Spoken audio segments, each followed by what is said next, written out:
Good evening, everyone, and thank you for coming. Today we're going to speak to you in English because we have an English guest with us, Dr. Paul Fromm from Canada. Dr. Fromm is going to give a short speech, a little background on our guest. Dr. Fromm was a university lecturer in English literature and English language for 25 years in universities in Canada. Unfortunately, due to his political activities, which are activities in favor of freedom of expression and usually against illegal immigration and immigrants in general, unfortunately, due to these activities, he was relieved of his tenure, and he does not lecture at universities any longer, which does not mean that he does not speak any longer.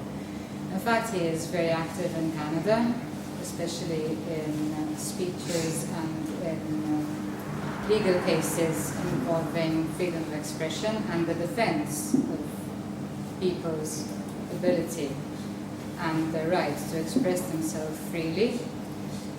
He helps people who are being processed in Canada for expressing themselves, tort crimes basically, speech crimes. He is not actually a lawyer, but however, due to his extensive knowledge in cases of assault, he even represents people in courts and helps them with their cases. He has even helped Ernst Zundel, for those of you who know him.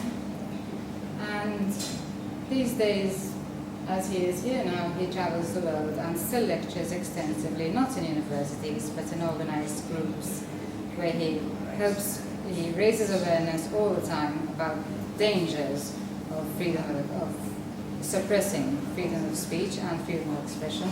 We should all be able to express ourselves freely, and that is basically what he is. He's an advocate for freedom of expression, amongst many other things. I have the pleasure of introducing Dr. Paul Fromm.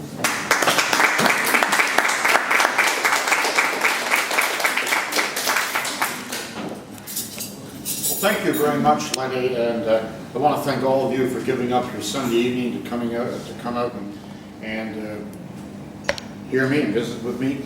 Before I get into my talk tonight, I had the chance this afternoon to see an amazing video put together by Adriano and Antoine. It's called Imperium Europa. And it's available at imperot.org. I'm sure you've seen it. If you haven't, please look at it and please recommend it to people throughout Europe and North America. It's a powerful statement of idealism, and an idealism that we desperately need to get us out of this swamp we're in. When I'm asked by people, especially in the United States, well, give us the short version of what are you all about? I say, well, I'm about immigration and free speech. Too much immigration, not enough free speech. And that's really basically what my issues are. I'll keep the immigration part of my talk tonight really short. But the bottom line is that we in the European world are being invaded. By the European world, I mean not just the European continent, but also North America. When I was growing up in 1961, when John F. Kennedy was inaugurated as President of the United States was 90% European. It was clearly a civilization of the founding settler people who built it. My country was about 98% European. Our immigration laws were changed by stealth in 1965, the same year in Canada, the same year in the United States, and 1 year later in Australia. What the result was from going from an immigration policy that allowed in controlled numbers of mostly Europeans, so the ethnic balance would not be upset, to an open door policy to the third world. Not too much longer after that, the same thing began to happen in Europe. Jean Raspail, the great French novelist, foretold it all in a work. If you haven't read it, You must. It's called Camp of the Saints. In 1972, he predicted the way this would work. Now, most invasions come with people in uniforms and swords or rifles or machine guns or tanks or airplanes and so on. I wish it had happened that way. First of all, because we would have slaughtered them. They would never have gotten in. Secondly, all of our people would have recognized the danger. I mean, when people come in with strange uniforms and marching along and strange airplanes or with the insignia of other country, you recognize them. They're the enemy. But when they come and they're, we're the poor, we're refugees, and in the United States, the establishment media loves to call them undocumented aliens, which is, of course, nonsense. Undocumented migrants. I'm a bird watcher occasionally. I also like cats. But a migrant in ornithology is a bird that just kind of got lost and ends up traveling into your area. And undocumented means they sort of forgot their papers on the bureau this morning. They're not undocumented aliens. They're invaders. They're invaders. They're not undocumented. There's nothing accidental about this. They are, in a criminal way, trying to invade our homelands. And that's the problem we face in North America, and you face it in Europe as well. The huge danger, as I see it, is that the world that was once ours as Europeans, not so many centuries ago, we dominated all of North Africa, and of course the European continent, and until very recently, North America. With present immigration levels, the United States, that was 90% European in 1961, will by 2041 it will be majority third world. So the European founding settler people will be a minority by 2041. In Canada, we'll be a minority by 2050, unless something is done. And I don't know the predictions all across Europe, but I know certainly in some countries it's predicted that there will be a Muslim majority in some countries somewhere around 2050. So by the middle of this century, in many parts of what's left of the European world, we will be a minority. And when we're a minority, you know what happens to minorities. You have only to look at what happened to the European minority in Rhodesia and what's happening to them in South Africa today. It will not be pretty. Another problem is, a lot of uninformed people who look like you and me will say, well, we're all human. We're all the same. We all bleed red and blah, blah, blah, blah, blah. No, we're not all the same.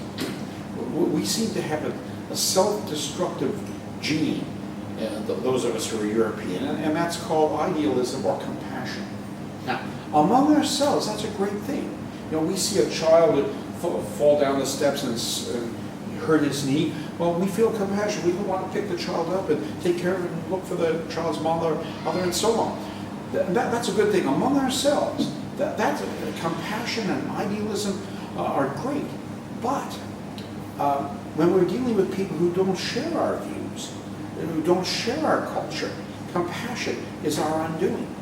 When these people wabash into your waters on these boats and toss their babies overboard, and you feel compassion. We can't let babies, we can't let these people drown. Well, they chose to do this. Our compassion allows the invasion. And it's the same thing, slightly different details for North America. If we don't deal with this invasion, we will be a minority in certainly North America and in parts of Europe by 2050. And once we're a minority, we're going to be destroyed. That's one of the things we have to face and deal with, and that's one of the things that so much attracts me to the vision of Norman Lowell and your movement. I think you're on the right track, but we have to, first of all, have to recognize what the problem is.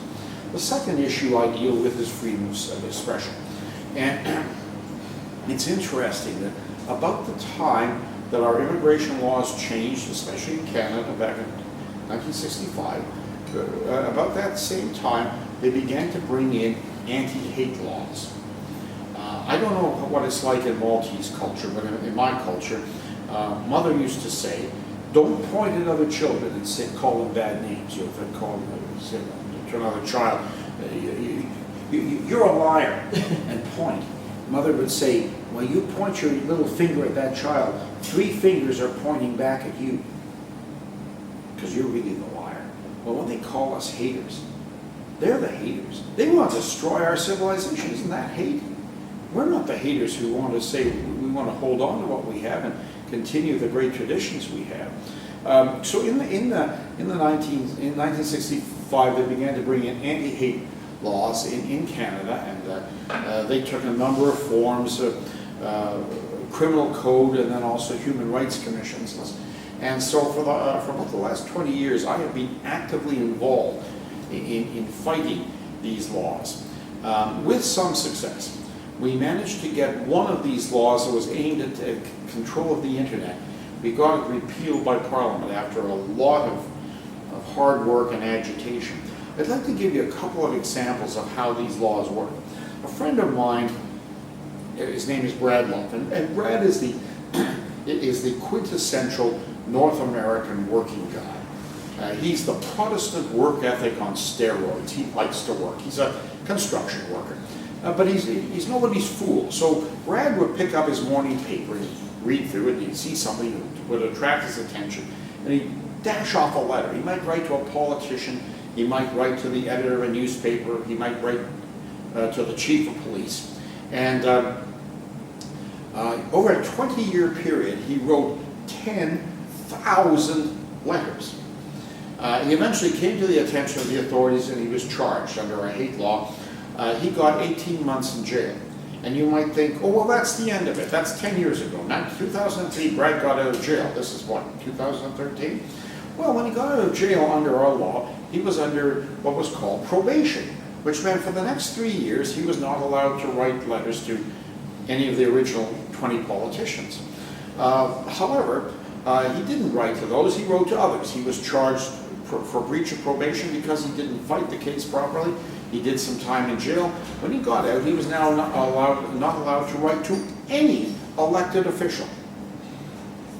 He wrote to some newspapers. Well, he was charged again, even though that was not what he was forbidden to do. But because he did not fight the case properly, he spent 6 months in jail, and then was under a prohibition where he was not allowed to write to anybody. That's anybody. I don't know, without their written permission.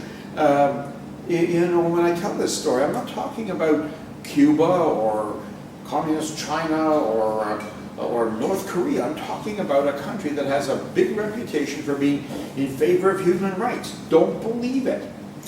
The human rights, yeah, but not for dissidents. You know, as long as it's human rights in some far-off country, our government's in favor of it.